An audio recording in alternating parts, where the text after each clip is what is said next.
कानून की बात की जा रही है, तो अब जो है मुस्लिम धर्म की जो महिलाएं हैं वो कहने के लिए अब आगे आ रही है इसका विरोध करने के लिए। आज जो आपने बैठक की है, किस तरह का बड़ा विरोध इसमें आप रखने जा रहे हैं और आगे क्या आपका प्रदर्शन रहेगा? देखिए, ये सरासर एक साजिश है इस देश को बांटने की और ये दुष्प्रचार करने की कि मुसलमान औरतों के तलाक होते हैं और वो परेशान हैं, जबकि हिंदुस्तान में और भी समाज है जिनके बीच में तलाक होते हैं, जबकि इस्लाम में तलाक का प्रतिशत काफी कम है और फैमिली कोर्ट में तलाक के केस ज्यादा चल रहे हैं। मुस्लिम औरतें अपने धर्म और शरीयत और कुरान से बिल्कुल खुश हैं कि उनकी हर समस्या का समाधान उनके हदीस से मिल जाता है, लेकिन यहाँ पर एक साजिश है यूनिफॉर्म सिविल कोड को लागू करने की। ये देश विभिन्न संस्कृतियों और धर्मों को एक साथ लेकर चलने वाला देश है और हमें अपने धर्म का पालन करने का अधिकार इस देश के संविधान ने दिया है। तो मैं नरेंद्र मोदी जी से कहना चाहती हूं कि पहले जसोदा बहन को अधिकार दें। हमारे सांसद चिंतामण मालवीय जी ने मुस्लिम औरतों को अधिकार की बात कही, वो बीजेपी के प्रवक्ता हैं, उनके खुद के ऊपर महिला प्रताड़ना के केस लगे हुए हैं।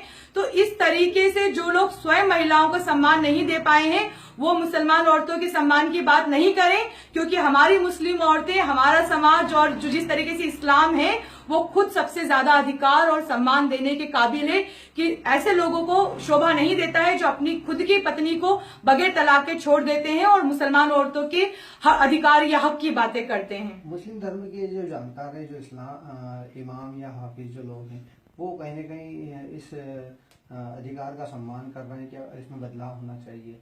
नहीं, मेरे जानकारी में तो बिल्कुल ऐसा नहीं है कि वो खुद ऐसा कहे कि इसमें बदलाव होना चाहिए, क्योंकि शरीयत में ना कभी बदलाव हुआ है और ना ही बदलाव हो सकता है। शरीयत बिल्कुल बेहतर है।